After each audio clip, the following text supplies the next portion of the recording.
This podcast is made possible in part through a partnership with TrueFire. TrueFire is the most comprehensive guitar learning experience on the internet, with over 51,000 guitar lessons from the best educators in the world.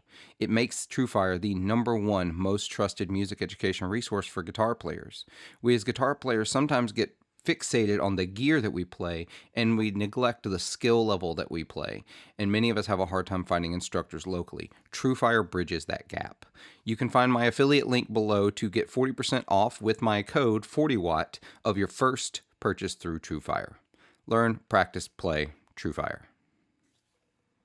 This podcast is made possible by the support of many wonderful people over on Patreon. If you would like to support this show and help make sure it keeps going, you can go over to patreon.com/40wattpodcast, where for as little as $3 a month, you can help make sure this show keeps happening. Thank you for all of your support. Ladies and gentlemen, welcome to another episode of 40 Watt Podcast. This is the post-NAMM episode where we're not going to talk about NAMM. There's been enough said about NAMM. We don't need to talk about it. I had to miss it because I had to play some shows at a blues festival here in Mississippi.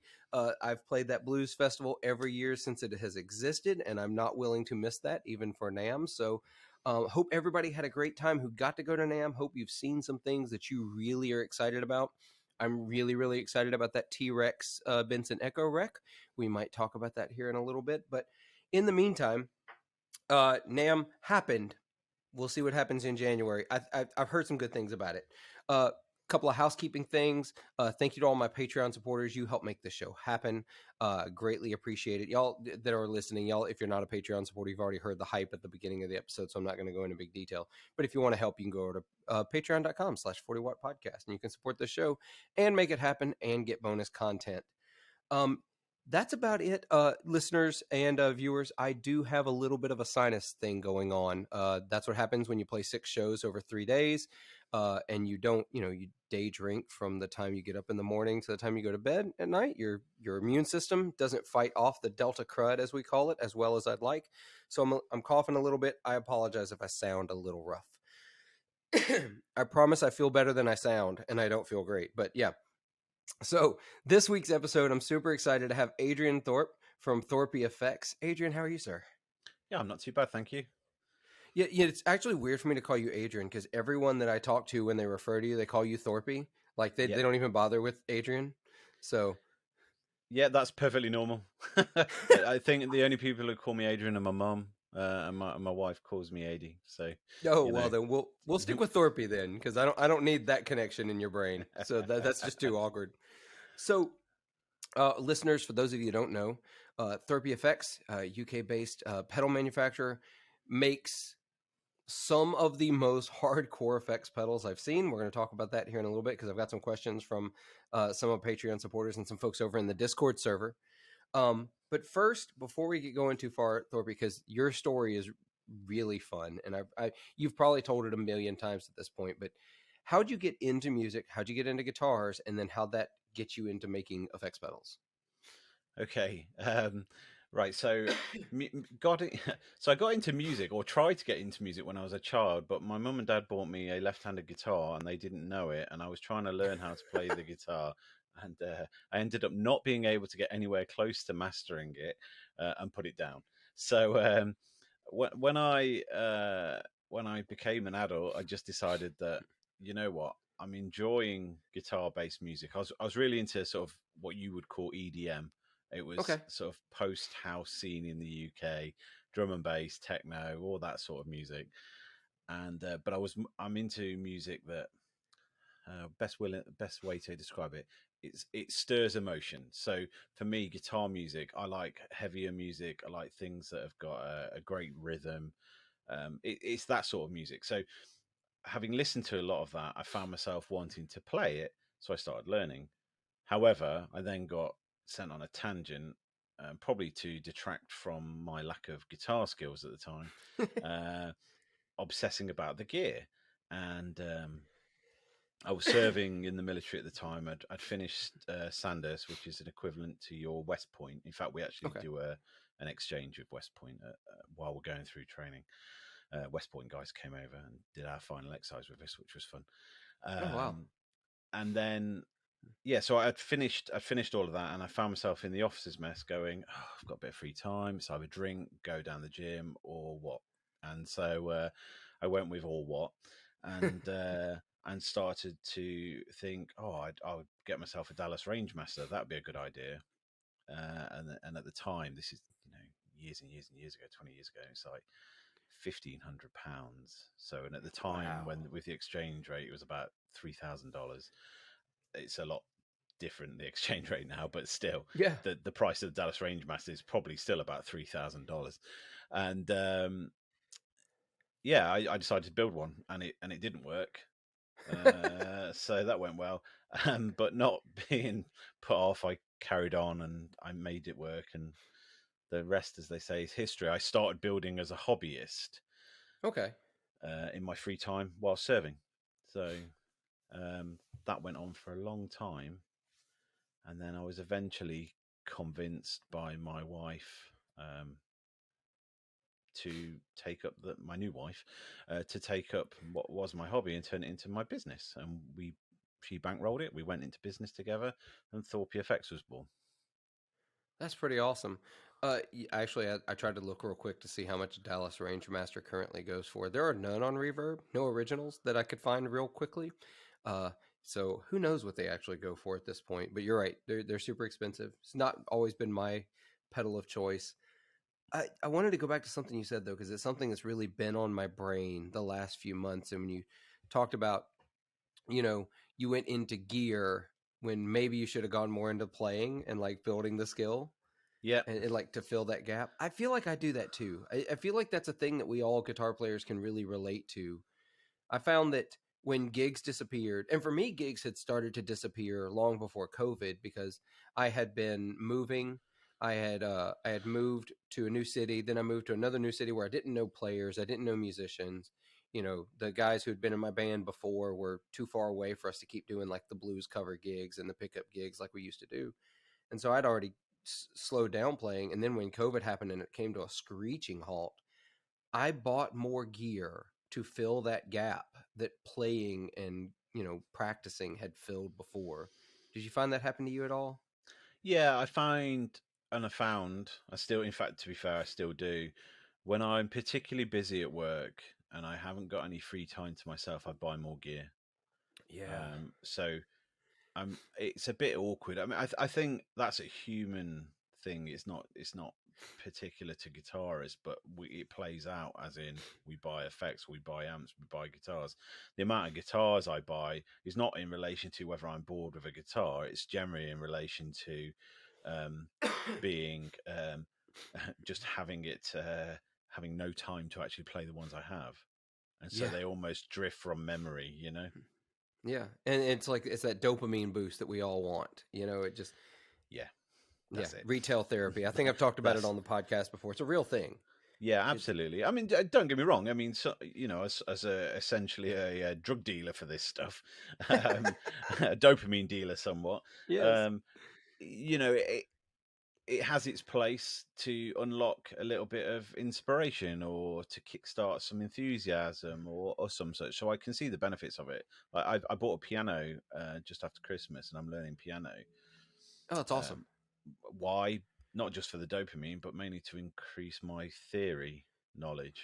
I thought it'd be easier to learn it on piano than to learn it on guitar. So It absolutely is. My undergrad's in music, and it was the piano classes that I took that helped me understand theory so much more, because it's laid out linearly for you. It's whereas guitar you've got to think on multiple strings, different. Yeah, it's a whole different thing. yeah, exactly. So that was my theory. Well, it's not my theory, but that's why I'm doing it.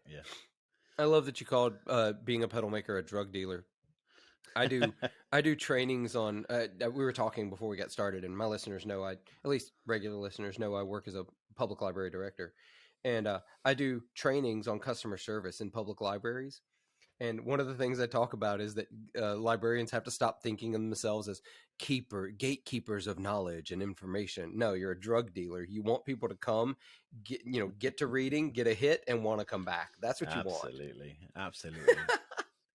So, but having said that, and so like over here in the US, I wasn't as familiar with your pedals. I've talked about on the podcast how I recently, I say recently, it was like 2018 now. Oh my gosh, it was 5 years ago. Um, got really into pedals. Like I had played and gigged for years with just the small handful that I played with. And one of the things that got me back into this culture was that pedal show with Mick and Dan. And that's where I first discovered your pedals. I can't remember what the first one they had that I remember seeing. But then, you did the camouflage. Did I get that right? Camouflage, yeah. Camouflage. Yeah. With them. And so I got really interested in your pedals. I don't see them all that often over here in the US, at least. Well, I live in Mississippi. I'm in a gear desert. So if it's not PV, it's not in Mississippi. Fair enough. But so I want to talk about your pedal design though a little bit, and not electronically. And again, you've talked about this a million times, but it was a question that came up in my Discord when I said I was going to have you on the show. You use maybe the most distinctive pedal enclosures of any pedal I've seen. They're yours. A lot of people, they use a distinctive one or it's obvious. You can think of a few over the years that like you can see it from a distance, and the Boss Compact, for example. Yeah. You know that. You can see it on a stage from 200 feet away, 300 feet away, and you know that's a Boss pedal if your eyes can still work that far, like mine can't. So what prompted you to go that direction with your enclosures? That's a question I've always had. Yeah, so again, it's this is a multifaceted sort of question or answer, Sure. whatever you want to put it. But essentially, we wanted to do a few things. So when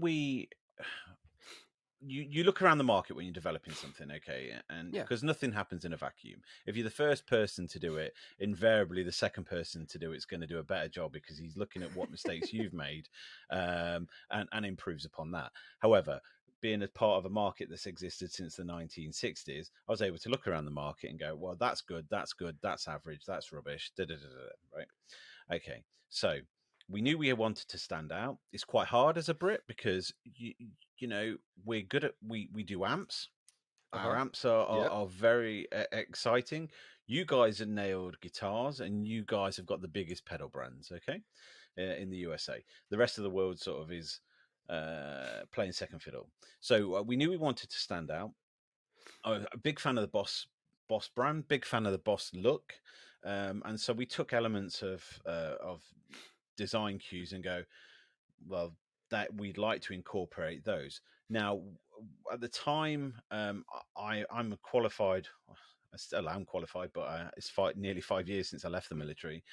Sure. I was an ammunition technical officer, EOD. But one of our specialisms is development of weapons, helping support new systems coming into service and such like. And I was pretty good at that. So Yeah. I got to test, evaluate loads of military equipment and fire. So I do all of that. And anything that the military do, it has to be minus 46 plus 46. It's bad, real horrendous environments. And so I'd looked at that experience and we try to apply it. Also, I'm 19 stone, 20 stone on a bad day. And I knew I was going to smash these pedals up. And I'd seen loads of pedals come to me to be fixed. So I designed the pedal around those sort of scenarios. So we had a slope in front, protective sides, sunken controls so the knobs didn't get kicked off. The side flashing's actually from a material called super bainite, which at the time was being used to help protect against RPGs. It's the look. It's the look. It's not actually super bainite. That'd be really expensive. Yeah. It's type of heat treatment and such like for the material. And top mounted jacks. And so we did it. The first round was a bit bigger, and then we listened to customers and then shrunk them and managed to maintain the look. And Shazam, we are where we are. And people seem to like them. You're right, they are distinctive. It's definitely our thing. And then the electronics, obviously, we make sure they're as good as they can be as well. Yeah, and I mean, I definitely don't want listeners to think that I'm saying that's like secondary to it, because obviously they sound great. Again, it's got It's got the Dan and Mick stamp of approval, which carries a whole bunch of weight lately around here, and in my opinion too. I have I've lost, not lost. That's the wrong word. I've spent way too much money based on their recommendations and things they've done. Um, but that is the coolest part of it, because I can look around and I can look back at a bunch of pedals, and I've got a room with a bunch more pedals because I've cleaned some spaces up. But you know, everybody's using the same Hammond enclosures. Everybody's using the same basic, you know, 4 knobs and a switch, or 6 knobs and a switch kind of format. And your pedals have this like really cool, really it's almost some of them, like when I first saw them, they sort of harkened back to old school tone benders a little to me, with the Yeah, slanted enclosure. that was definitely an inspiration, 100%, because that stuff's more readily available over here. The Yeah. tone benders, you can go down Denmark Street and still pick them up. I've got a few here that I've collected, not really old ones, but mostly reissues from Akaris. But yeah, I mean, the thing with it is, I totally get why people want to use Hammond enclosures, and here's the thing: we were gonna, Uh-huh. and then I lived about 400 meters from Dan, from that pedal show at Oh, the yeah. time, and I asked his opinion because I'd built a few pedals in Hammond enclosures for him. He wanted specific things, so I'd done that before the brand had launched. And I went to him and I said, "Look, what do you think?" He's like, "You need to do your own thing. You need to do your own thing." And it was just hit home. And I'd done a load of research, worked out that there was about 3% possibly of brands doing their own thing, Yeah. and they were things like Klon, Amp Tweaker. Amp Tweaker had a really good design. They've sold the company, James Brown, PV Oh, fame. yeah. They had a really good design at the time, from memory. And Boss, Yeah, they had the roll bar. That's the wrong word, but like the roll bar at the top of them. Is that right? yeah, that's right. It was like a slope front, angled back, roll bar to protect the knobs. It was a Yeah. great design. Yeah. It was industrial as, and it went with the sound. So yeah, it's awesome. Yeah. I just did a quick Google search to remind myself. Yeah. Okay. I did not know that the pedal door was on. I mean, the battery door was on the side like they are. Yeah, it was But yeah, cool. there was also oh they made the cheese ball and Oh, all right, okay. So Love Tone. Love Tone. That's it. I keep almost saying Love Pedal, and that's like a totally different company, totally different thing. Yeah, so the Love Tone. designer Dan, who Yeah. designed Love Tone and was half of the company, he's one of my best mates and works for me. That's right. That's right. Sorry, I should my research. I did read that, and actually, I've seen a bunch about it, but I'd forgotten about it for a second. So yeah, he's with you now. He had a very distinctive design with his designs as well. That's sort of Absolutely. similar thing going on. I was recently in a I say recently, August of last year, was in a music store in Chicago called Rock and Roll Vintage Music. And we got to talking. Me and Scott from the FX Loop were talking with the owners of the shop, and we were just looking around. It's the coolest shop. If you get to Chicago, you got to go by Rock and Roll Vintage. It looks like some manic, I don't know, some manic hoarder's garage where he hoarded musical instruments. I've seen this because my friend works for Orange Amplification, and they're in there, I think. Yeah, Yeah, he yeah, sent I me a think so picture of too. it. Yeah, and it's mostly like vintage and secondhand stuff, and it's like walk in, and I've had episodes on this, listener, so I apologize for telling the story again, but um walk in, and it actually takes you like one lap around the store before your brain starts to like actually process what you're seeing. Like we had done a full lap in the store before I realized they have 7 Hammond B3s in here. Oh, Like wow. yeah, like vintage ones and like vintage consoles. They had like 2 JCM 800 full stacks. But anyway, I digress. It's a cool store. Go if you're in Chicago. I'm going to be in Chicago twice this year. I'm going to go both times. I'm inevitably going to buy something. But talking to the owners, they said, "Oh, they found out we do podcasts because we got to talking too long, and they were like, yo, we thought we worked with brands because we're nerds and we know this stuff." I'm like, no. We do podcasting. Said, "Oh, you'll like this." He picks up a milk crate, puts it on the counter, and it was one of every Love Tone pedal. Uh, and like I was like, And that's the first time I'd seen one in person and seen just how cool they are, because they didn't make it down to Mississippi, I'll be honest. They could have done. So, They ship worldwide, but it would, oh yeah, Mississippi is sort of a. I jokingly say if it's not PV, it doesn't get down here. And there's a lot of PV, obviously, but PV and Fender and the boutique market took a while to get to us here. Fair enough. Let's put it that way. But they were so rad and they were so distinctive. They were also very heavy. That milk crate on its own was about as heavy as an amp, because I had one of all of them in there. But I love that distinctive nature. And your pedals, actually, despite being the casing, they get surprisingly, what's the word I want to use? Not small, but they're compact. They fit well on a board. Dense. Dense. There we go. they're dense. They are. It's a good enclosure size, is basically what I'm saying. Because I am a person who does not like mini pedals, for one thing. I'm not a mini pedal fan. I don't know. It's an aesthetic thing. I'm drawn to aesthetics even on pedals, which is a ridiculous concept. It's completely That's fine. stupid. I get it. I get it. Yeah. So, so when you play, I want to know more about you as a as a guitar player. What kinds of music are you into? Like, what's your inspiration for some of the pedals you make, some of the choices you make? So, that's kind of the two are kind of separate.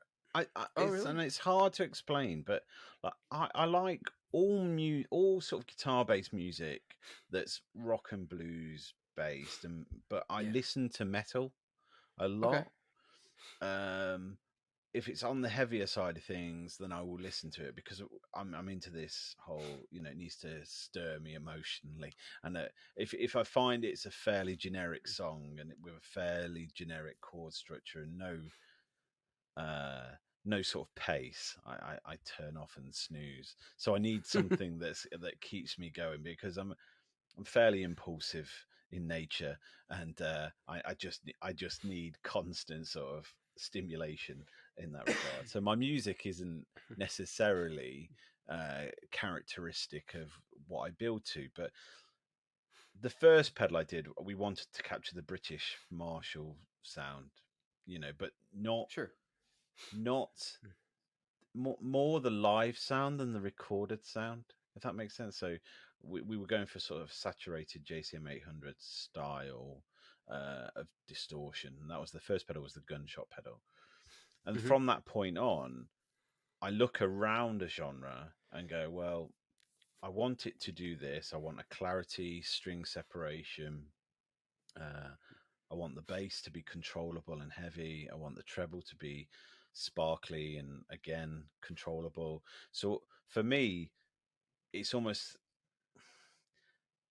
what I do with my pedals is without sounding too trite or idiotic, is what I like to use, like, good ingredients. Let's put it that way, like a chef does. I'm trying to do a thing and produce what I can, but not specifically to a genre, to make it as wide as possible for everyone, really. Yeah, I listened to another podcast called The Truth About Vintage Amps, and Skip, who's an amp tech, very, very good one. It actually feels a little derogatory to just call him an amp tech, but he talks about that all the time. It's like when you're building amps or when you're repairing amps, it's not just the recipe, it's the ingredients. You gotta it's the total package. It's everything you put together into it. Yeah, I agree. Like, my favorite, I'll give you an example. My favorite amps and my favorite pedals are uncongested. So they don't get in the way, they don't blanket anything, but they add to. So I feel like they are beneficial to my sound, as opposed to getting in the way, and that's what we try and develop as well. Yeah. I'm really I'm of two minds with a lot of this stuff, because my roots are roots music, Americana, blues. I'm from Clarksdale, Mississippi, so it's really hard to avoid blues when when you come from there. And like, those are my sounds. I've done a lot of gigs with just an overdrive pedal, and that's it. Just turn the amp up, overdrive to push it if I need to, because I can't play as loud as I'd like to. And that's it, and just play. But then I also find myself getting really into uh, washy textures and lots of textural sounds. I never get to use those sounds live. That's always like sitting in the bedroom kind of thing. But if I want a core sound, I just want to get a great amp sound and then something that just gives that a little more something. I actually don't like this is a and you build an amp in the box, so I apologize if this sounds like I'm coming against it, but I don't like amp in a box pedals a lot of the times because I'm like I just want to sound like my amp but more. Yeah, I get that. I mean, the amp in the box type that we try and do is we get all forensic about it. You know, for instance, the pedal we did that I'm really pleased we did, and initially we were sort of like, why are we going to do this? It's a bit weird, Yeah. but we did it for Lee Harris, who's touring with Source Full of Secrets, Nick Uh-huh. Mason's band. He's playing the role, if there is a role, of Sid, Sid Barrett of Pink Sure. Floyd. Now they're of that. If you see them live, and they come, they've been to America. I think they'll go back to America soon. But um, it's a great show because they're bringing their own thing to the party, but also paying homage to the Pink Floyd of the past, which is great. Now, he came to me and said, I'm using this Selma treble and bass 50. Have you heard of it? And any chance you can make me a pedal that sounds like it? Sure. Right. So we initially, I was like, I have heard of it because I have one here because Dan had lent me one. Oh. Right. So, because Dan's got one and it's amazing. And I was like, okay, maybe, yeah, all right, we'll do it. And that was as much as it took. And then it took a little while, probably 2 years. But when we'd finished, you could not tell the difference between the Selma treble and bass going through a cab and the pedal through a high watt or a pedal through a clean channel of a Soldano through Yeah. the same cab. You couldn't tell the difference. And we knew we'd nailed it at that point. So we just got all forensic on it. And our amp in a box was specifically to emulate in the analog realm the real thing. The only difference was the pedal was quieter in noise. And now he tours that worldwide through his high. No, it's a high watt um, I think it's a high tone amp he uses, an Okay. American high watt. It's really cool. Uh, Yeah. and so amp in a box. I get why lots of people don't like them, but I also when you need them, you need them. Yeah, I get it, and I've heard really listeners. We're talking about the Scarlet Tunic, by the way, Oh, just thank you. so they can go and hunt for it later if they want to. And I could understand actually something like the Selmer treble and bass. Like that's not a common amp. You're not gonna go travel. You're not gonna fly to the U.S. and be able to put that on a rider and get that as your backline kind of thing. If Or that's what get you're in. another one if you do Yeah. manage to take one with you. Right, exactly. It's just not going to happen. That's not that common. So it makes sense. And I say recently, again, time is a flat circle. Um, I have I bought a two rock traditional clean, Beautiful amp. and it's super clean, super loud, high headroom. And when I got that amp, I started to finally understand the appeal of the amp in a box a little bit because I had a platform that was like I can do anything with this canvas kind of thing. Yeah. And with a high watt, I mean, high watts are the only amps I know that advertise themselves as guitar, bass, and PA for the same amp.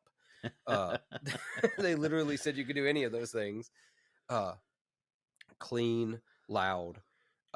So you're adding character that way. I get it, but I really like lower wattage amps, 40-watt podcast, for example, like Yeah. super reverb, and just turn it up and maybe add something to goose the front end a little bit.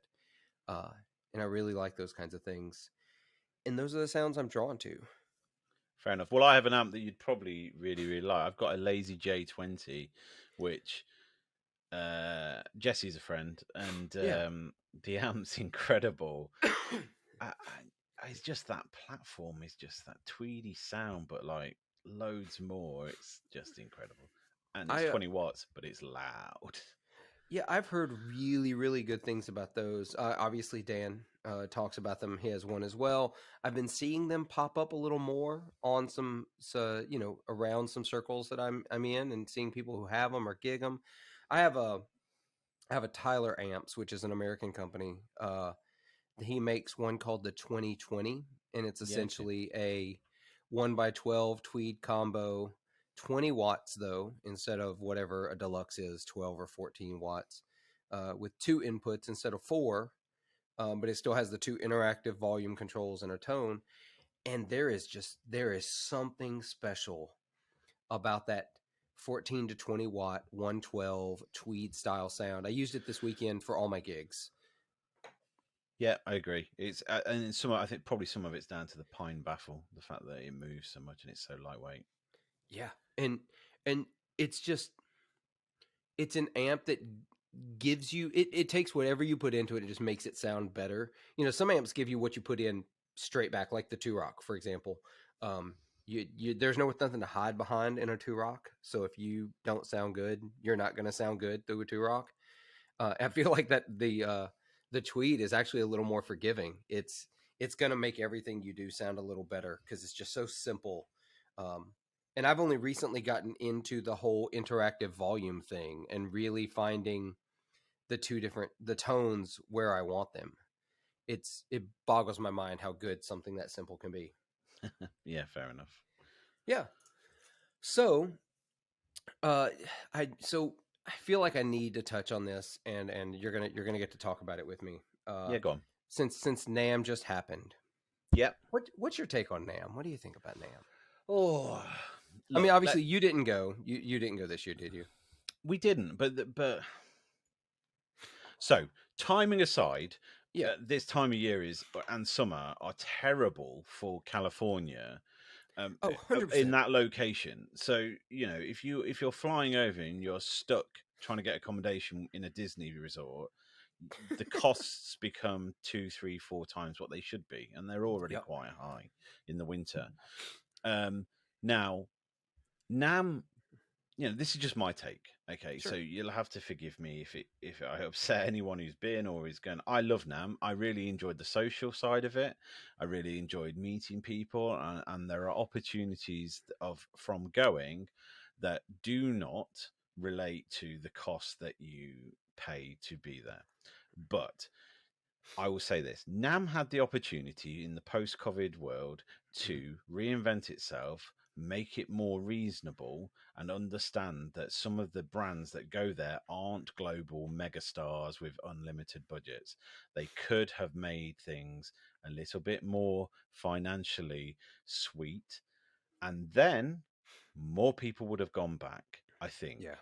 Right, they kept with their costings, they kept with the same sort of, as it's always been, well, that's the way we've always done it. And so consequently, people like myself who have gone through COVID and as a brand and have gone, oh, I've saved myself £20,000 a year here. Yeah. I think I'll just use that money to help develop the business a bit more.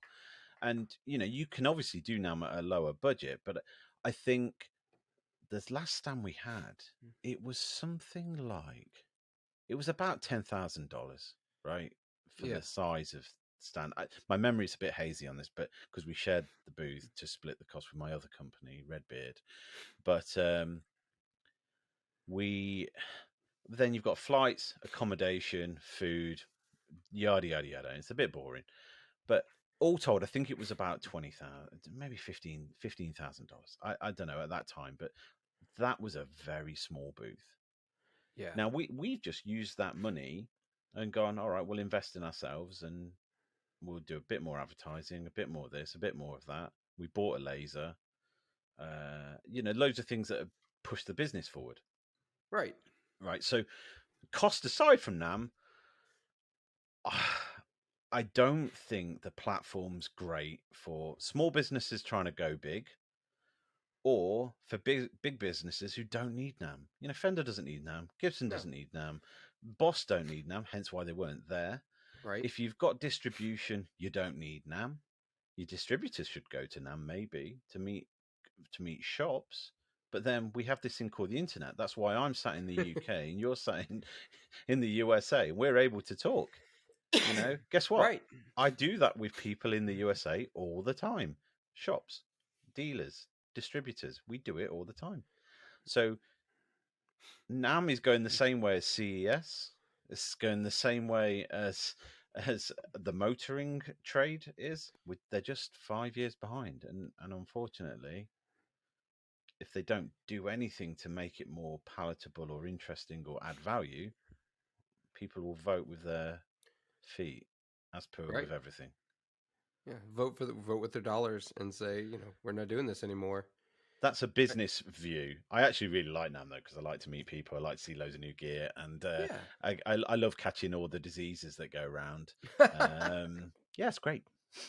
Well, I think that's the big thing is that's NAMM. I think is holding on, and this is caveat or I'm sorry, disclaimer. I've never been to I'm going to call it a winter NAMM, even though it was in spring. Never been to a winter NAMM. I've been to one summer NAMM, and it was that sad little show in 2021, which was fine. It was light. It was small. I got an idea of it, but it definitely feels like that NAMM sort of is hesitant to make that transition into the role it could play in being sort of, instead of being that connection between companies and shops and dealers, it can be almost like a PR and marketing, a better PR and marketing opportunity, and which is what it should be at this point. That's what, because like you said, you can meet online. And I think I heard I was listening to uh Mark Hopkins and Jeremy Shepard, the guitar hunter, talking on a Yeah. recent episode of Mark's show, where Jeremy was talking about it used to be that shops would go and dealers offered, like, if you came to NAMM and placed your order at NAMM, you would get a break or a deal or free shipping or like all these things. And so if you came and met with the makers there and made your deals for the year and bought your gear for the year that you were going to sell in your shop, you could get a better price than if you did it separately. Okay. Yeah, but now that doesn't exist anymore. That's not how it happens now. So it's losing value for the shop to go and send somebody and to make these deals. It's losing value for the builder to have the booth, to spend all that money, to travel all that way. The booth aside, literally tens of thousands of dollars for booth space. And then you're also shipping gear, airfare, multiple days. A lot of them stay an entire week. Some of them stay the whole week. Yeah, last time we went, we were there for 7 days. I mean, we've got a young family, and Yeah. I'm used to traveling from my time in the military, but where I can, I avoid it because I've got a 2-year-old, nearly a 6-year-old, and a 15-year-old. And last time we were at NAMM, so 2020, she's 5.5 at the moment. So she was 3, and Yeah. she this is heartbreaking, by the way. We ended up with a phone call in the middle of the night. We're like, look, you need to ring Eleanor because it's my daughter's name. Yeah. She's just said, oh, I've lost my mummy. And you're like, oh no. And because the time zone was so bad Right. that you trying to get, we ended up having to leave. I think it was we had to make sure we left the show, or my wife left the show, to video time her every day from their fourth, just to make sure that she was okay. Right. But so that's another. It's nothing to do with NAMM. That's just personal family Yeah. stuff. But I just think NAMM's really cool, and it could, if I was gonna say, hey, anyone from NAMM listening, look at SEMA. Okay. Something like SEMA. I'm well into cars, and they connect with the people who are actually buying.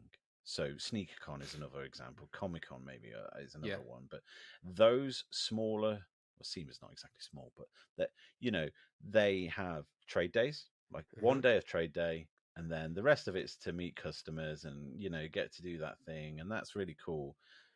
But if it's at a slightly lower price, you'll get more people buy in. Yep. And it would be better, I think, as that. Otherwise, it will die off, and that'd be quite sad because then, you know, where do we socialize? Yeah, exactly. And despite I know everything else is increasing in price and things are getting tougher, they've got to take a hard look at, okay, we can keep raising our prices or maintain the status quo of the price we're doing and keep losing people, or we can make this more affordable and make the ever increasing number of small and boutique brands out there, make it more possible for them to come and let them be there and be a part of this and build this opportunity for people to come and interact and get to know these companies and see the stuff that's coming out. And you're right, there's a massive part of it that's around the social aspect of it, getting to know and meet and network, and because ultimately it's a people industry. It's absolutely a people industry, and it's all about the people you know and the people you meet. People don't always think of it that way, but you look at the rise in social media marketing and YouTube, and everybody's tired of hearing this, but people want to connect with the company on some kind of a personal level. People develop, uh, you know, brand loyalty, which is still a weird concept to me as someone who finds myself becoming brand loyal. Like, that's a thing I don't even catch myself doing. I'm like, oh crap, I'm doing that thing where, all of my pedals on my pedal board, like over half of them are this one brand, or I find myself, pointing straight at a certain guitar brand or amp brand, and like, Yeah, it's like a uh, football team, isn't it? A soccer team. You yeah, want to see your team do well. I totally understand that. I mean, people contact me on social media and whatever, and they're always surprised they're actually talking to me. yeah, Now, I'm trying to maintain that as much as possible, for as long as I can. I'm going to yeah, keep doing it. Why? Because I make these for people, and I really want them to enjoy them, and I want them to feel like, guess what? We are doing this for them. They need to know that that's what we're doing, and they hear it from me. If anyone's having any difficulty, or hey, they just want to know how to stack the thing or whatever, I'm more than happy to help, because I mean, I'm rubbish at trying to, because sometimes we get bombarded, but I oh do my sure, best, and I like that contact. I absolutely do. yeah, and that's the thing. That's who I am as a person. I like interacting and knowing people and getting to know the people who make it. It's the reason this podcast exists. I want to hear stories and talk to people about what they're doing. Yeah. And that, to me, that's way more interesting than the gear itself. It's actually why, listeners, if you've listened to this show for more than one or two episodes, I'm shit at asking questions about the gear. I'm really bad at it. I'm like, oh, let's talk about this and that. I don't care. The gear is great. I love gear, but I'm really more interested in trying to get people to tell stories, and I want to hear the interesting things about them and what got them doing this. Why I start with, how'd you get into this? Because I know this is really bad for y'all that came to this podcast thinking you just hear about gear all the time. I kind of get tired of just talking about gear with Well, no purpose. I get that, but then here's the deal. We do lots of videos, Yeah, we do lots of marketing. yeah, All of the gear you can find. If you really, unless you've got specific questions on a specific bit of gear where I can help, that you're not going to get that. But hey, guess what? Hit me up on YouTube. Hit me up on Instagram. You want to find out about something? Just ask me. I'll generally tell you yeah, one way or the other. yeah. And that's also so readily available. It's actually why I don't. I started to do like pedal demos on YouTube, and it's sort of why I stopped. It just wasn't as interesting to me as talking to people and getting to know their stories and talking about the people that make these things, that use these things. And to bring it back around, that's why I like the idea of NAMM. Uh, there are, in my field in librarianship, there are library conferences. Some people are surprised when I tell them that. Are they quiet? There's I wish. I tell people all the time. So before I got into libraries, I was in bar and restaurant management, and so I was assistant manager of a pretty popular blues club. And I thought I'd gotten to know the drinking professions, like they'd come in as a group of colleagues or peers, and I was like, oh yeah, these are the groups that drink the most. We're going to make good money if the bankers come in tonight. Um, uh, Educators actually are number one still, but librarians have become a strong number two. And so their conferences are anything but quiet. But the part of the allure of the conference that you go to, yeah, there's all sorts of educational sessions. It's just talking to each other and, talking about your struggles and what you're doing or what you're trying to do, the successes you've had, and how they can translate in other places. Uh, and this community of people coming together to build something. I see that in the gear community, and it's really, really cool, the community around it. Yeah, I think I agree. I mean, I tell you what, I find quite interesting actually is sometimes talking about the failures that people have had and I've had and others. I Yeah. find that can be more enlightening even than the success because people always like to buoy themselves up, be their own cheerleader. But Yeah. talking about some failures, they're interesting. I think you can learn a lot from it. Oh, I think you learned far more from failing at something than you do at succeeding. Yeah. The worst thing I think someone can do is succeed on their first attempt at something because they didn't actually learn anything in the process. Yeah, I get that. Yeah. So we should probably talk about, and I had not thought about it, and I probably should have. Uh, we should talk about your other company, Redbeard Effects, which you do with Mikey Demus. Yeah. Let's talk about Redbeard a little bit. So, how'd that happen? Well, I met Mikey at a guitar show. He is a signature artist for Orange Amplification. Mm-hmm. Um, my daughter was just born. Mikey had just had a daughter at the same time, and my daughter was born prem, so she's absolutely she was tiny at the time, and I've got a weird photo of him holding her, and she's tiny in his arms. Anyway, we just got chatting. He's really nice, and we became friends. Yeah. And then he came to me, and he was after some advice to essentially do like a signature pedal or a signature range of guitar pedals. And when we go through the conversation, it just turns out I was like, hey, there's a lot of work here. You're still a touring musician. Do you want to just go at this together? So we decided to do that. So I guess they're slightly different in their looks.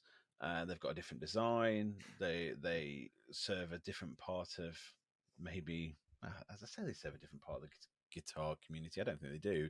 They're just a little bit different to the Thorpy brand. They stand on their own and they can Yeah. go a bit crazier, and it's great. Um, the only drama is we launched that just as COVID was hitting. So, one of the things about COVID, or that period, and everyone's sick of it, so I won't digress too much, is a lot of people bought gear that they'd always wanted to because they had a YOLO moment. And so you Yep. found that gear sales went up because people were going, oh, I sod this. I'm sick of being in my house. I'm sick of being bored. I'm going to do it. Now, that's great if you're already established. For those that weren't established, it can be quite hard. And Right. if you just launch a brand, so we've been on the back foot with Redbeard from that, but we're making headway. It's good. The pedals are great, and they're built in the same place as I build the Thorpy stuff in my new unit, and they're they're great. I absolutely love them. Yeah. We should, and also, have you thought about maybe dialing back the insane names for them? Because, uh, like the first one I remember was like the Red Mist, and I was like, okay, I get that. And then there was the Honey Badger, but then like Angry Rhubarb really took me back.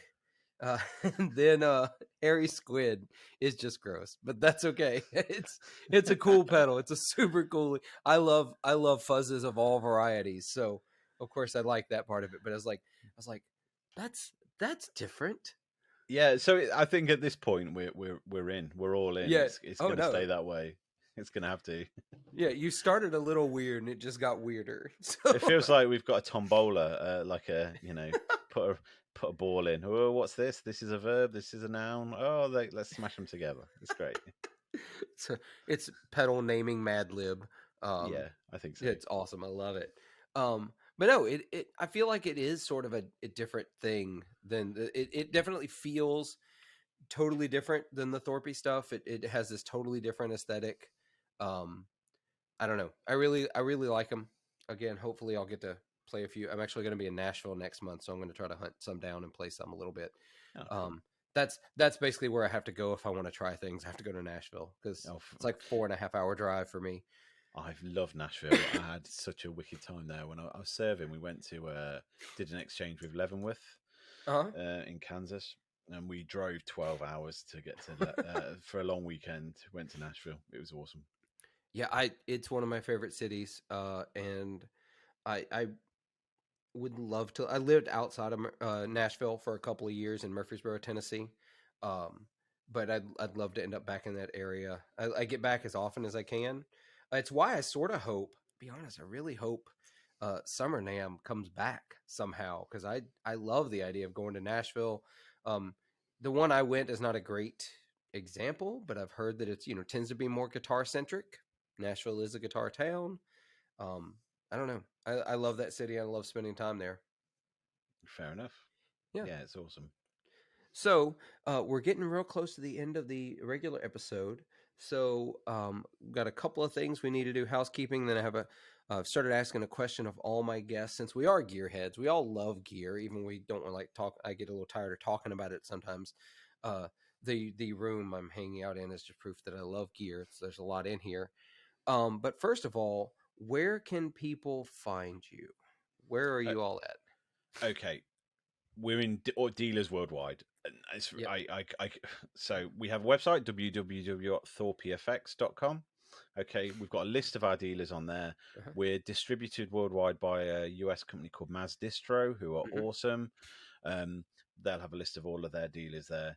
If you don't have a dealer in your area but you want one, hit up Mazdistro, and generally they'll sort it out. So um, if you find yourself in the back and beyond and you can't get a Thorpy pedal, then guess what? We'll ship worldwide anyway. So, I always advise go and try them if you can Yeah. locally. And if you can't, then great. We'll ship to you anyway. So it's not a problem.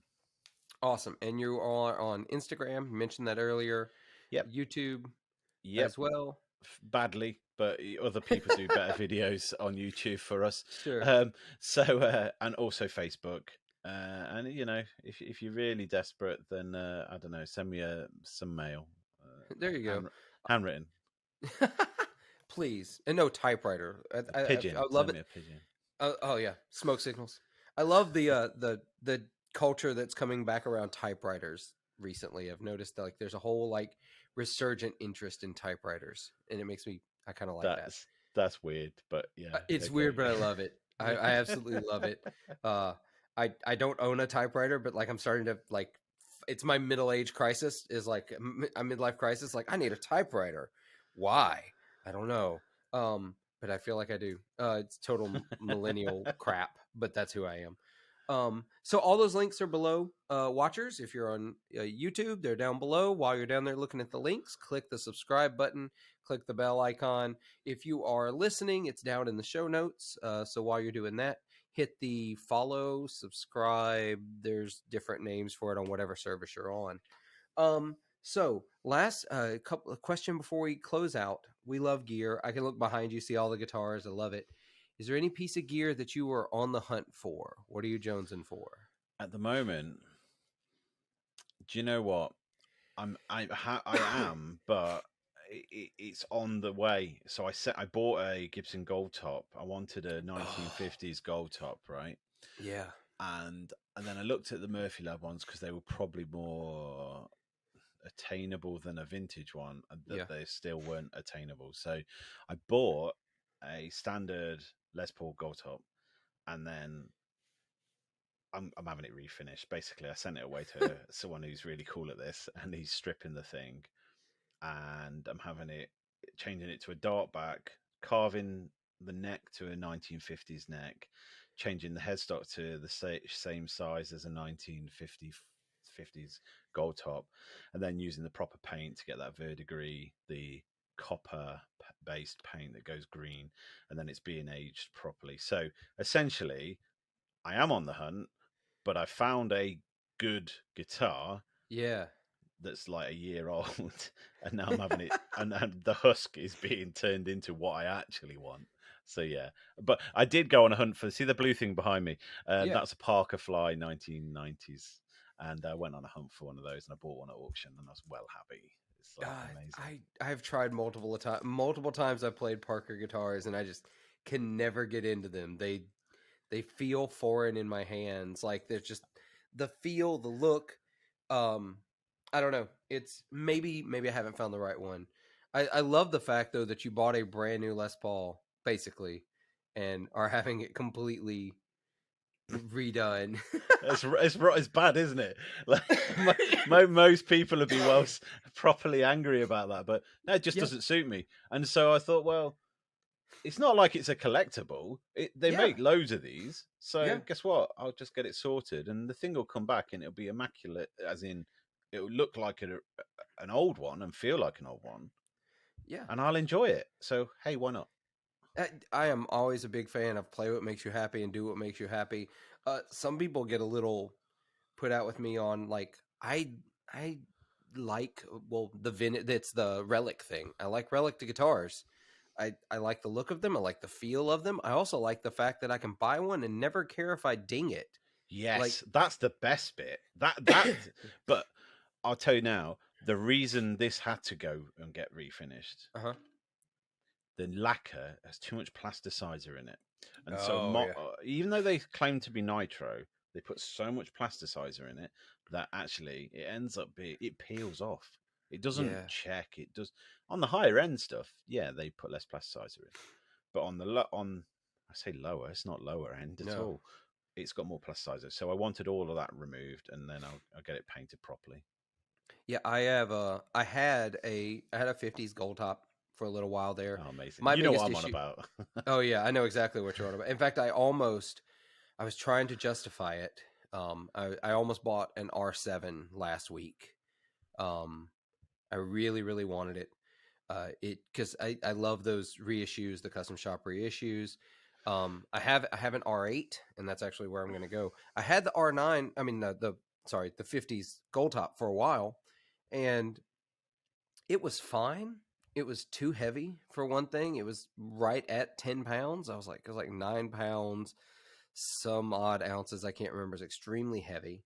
And I'm a big guy, pretty strong, but I play like 3 and 4 hour gigs sometimes. Yeah, And your neck and back are going to be screwed after that. yeah, 3 or 4 hours with that Les Paul, or at like one 45-minute set with that Les Paul around my neck was a lot sometimes. So I needed something just a little lighter. Didn't need to be like massively lighter. I'm not trying to get some 6-pound thing, but I something in the 8 would be great.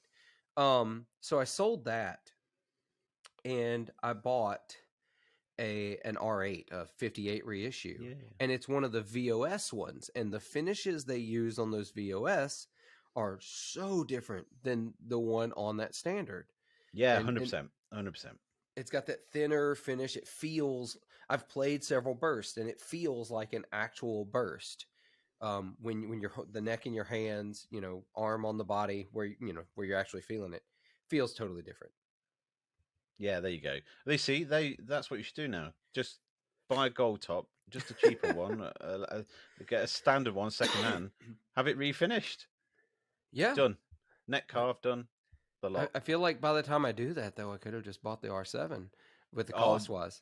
Nah, nowhere near. And I mean, not over here anyway. Not over here. I mean, like the now Murphy Labs are going for like between £5,000 and £10,000. Oh yeah, no, I can't even approach Murphy Lab. Like I can't. But like, or just a plain old R7 non Murphy Lab. The one I was looking at was 36, 37, something like that. That wasn't bad. See, but that's a good price. Like you'll pay close to £3,000, so about 36, 37 for a standard over here.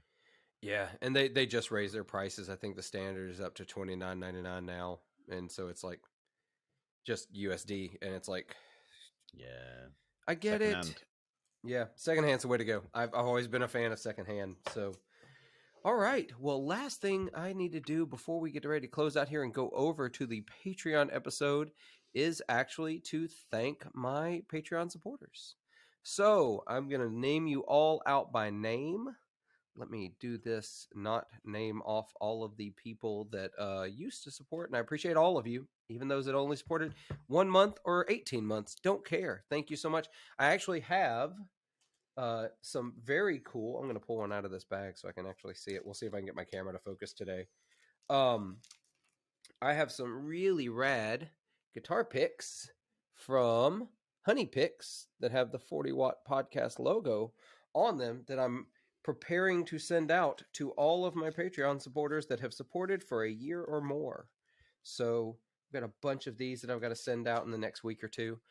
So I appreciate all of you that have supported. So in that vein, thank you, Jordan Galash, Duncan Watson, Andy Johns, David Evangelista from the Guitar Dads podcast, Blake Jefferson, Nick Call, Andrew Hensley, Alan Gresham, Dan Pilver of Lewitt Microphones, Scott Hamilton of the Effects Loop podcast, Andy Koenig, Jim Burns, Tom Kelly, Heath Batt, Ben Fair of Electromotive Sound Pedals, Rick Calhoun of Honey Picks. Actually, Rick got to keep one of these picks because he has been a supporter for over a year, and he told me he was really excited because he never gets to keep his custom work. Awesome. Thank you, Jeffrey Walks and Kyle Harris. I appreciate all of you. You make this show happen. Adrian, thank you so much for coming on the show and chatting with me. Thanks, man. Thanks for having me. Yeah, I'm glad to have you. So we're going to go over and do Patreon. Listeners, for the rest of you, until next time, be good to yourselves, be kind to each other, and make some noise.